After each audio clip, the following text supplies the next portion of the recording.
प्रशासन का काम है। प्रशासन ने यदि हमें भी अनुमति उसी समय की दी और दूसरे को भी अनुमति दी तो इसमें किसी का दोष नहीं है। यह उत्तरदायित्व प्रशासन का था कि वो अनुमति को ठीक ढंग से देकर देता।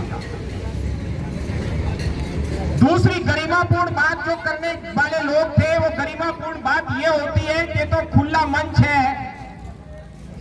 हमारे यहाँ अभी वो सिस्टम विकसित नहीं हुआ है जहां मंच एक ही लगता है और उस पर सारे प्रत्याशी आकर अपनी बात एक साथ रख देते हैं, जिससे मादा पता लग जाए कि किस प्रत्याशी में कितना दम है, किसके पास में कितनी योजना है। और यह जो यहाँ आपने तस्वीर देखी, ये उनके ध्येय की तस्वीर थी, क्योंकि वो जानते हैं कि उनके प्रत्याशी में दम नहीं है। और जो डॉक्टर परम नदीम अपनी बात कहेंगे, उनकी बात में सत्यता भी होगी और कथनी और करनी में कोई अंतर भी नहीं होगा। अब मैं आपसे कुछ चुनाव के मुद्दे की बात करूंगा। 2008 से पहले हमारा इलाका बहुत सी समस्याओं से ग्रस्त था। यह बात किसी से छिपी हुई नहीं है। बहुत सी पार्टियों की सरकार रही और बहुत सी पार्टियों की सरकार के विधायक रहे, लेकिन कुछ ऐसे मूलभूत मुद्दे थे जो हमें जीवन में परेशान कर रहे थे, उसको किसी ने भी निपटाने का प्रयास नहीं किया, उनकी समस्याओं के निदान करने का प्रयास नहीं किया।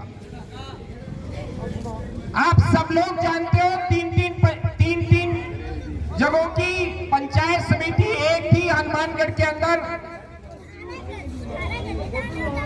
घग्गर नदी को पार करने के लिए पुल नहीं था। संगरिया से टिब्बी की तरफ बसें जाती, रुक जाती, दूसरी तरफ दूसरी बस खड़ी होती थी और उस बस में लोग पैदल उतर कर जाते थे और अपना रास्ता पूरा करते थे।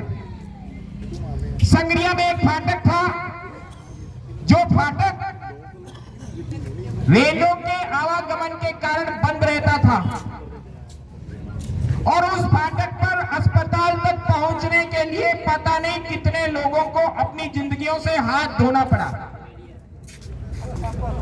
सभी गांवों में 12वीं तक के स्कूल नहीं थे। उनके क्रमोन्नत करने की बात आती तो सरकार ये कहती, विधायक ये कहता कि पहले 5वीं का स्कूल 8वीं में क्रमोन्नत होगा, 8वीं का 10वीं में होगा, 10वीं से 12वीं का होगा। कोई सरकारी कॉलेज की व्यवस्था नहीं थी।